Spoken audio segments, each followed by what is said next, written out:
Olá, sou Marcela Costa e hoje vim trazer uma dica especial sobre o Estatuto da Criança e do Adolescente.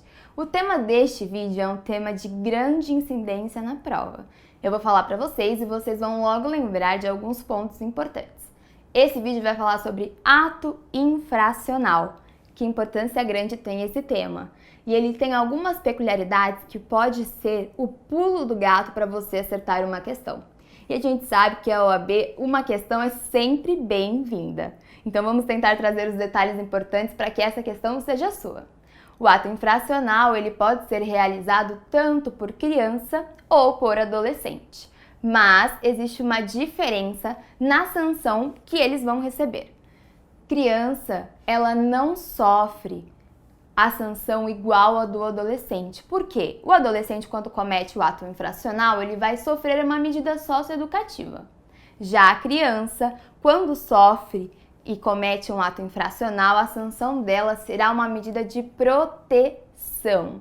Então, sabendo dessa distinção, que o adolescente tem a medida socioeducativa e que a criança sofre apenas a medida de proteção, a gente consegue agora detalhar um pouquinho mais sobre a medida socioeducativa, porque é ela que tem grandes chances de cair na sua prova. Vamos pensar que a medida socioeducativa ela pode ser dividida de duas formas.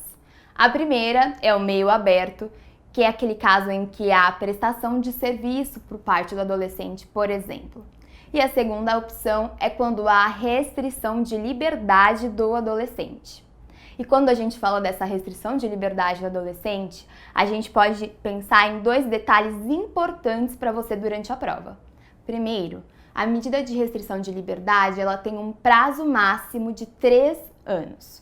E ela só vai acontecer se o menor praticar um ato infracional que seja de grave intensidade, ou seja, que ele, por exemplo, praticou de violência no uso desse ato infracional. O homicídio é um exemplo claro. Ou que ele precisou fazer grave ameaça. Outro exemplo claro é o roubo. Mas, se ele tiver reiterações de medidas graves, de infrações que são consideradas graves pelo Estatuto da Criança e do Adolescente, ele também vai poder sofrer essa medida de restrição, que é a internação por até 3 anos.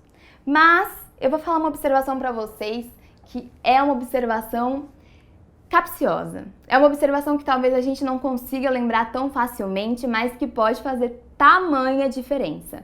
Não é apenas esse tipo de internação de até 3 anos permitida pelo Estatuto da Criança e do Adolescente. Ele também vai poder sofrer essa internação em um prazo de até 3 meses. Não confundam. 3 anos precisa de violência, precisa de grave ameaça ou reiterações graves. Mas 3 meses vai acontecer se ele praticar reiteradas medidas socioeducativas.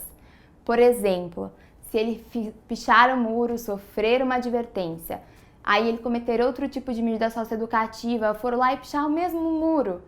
Enfim, essa reiteração de medidas socioeducativas descumpridas podem apresentar esses 3 meses de internação.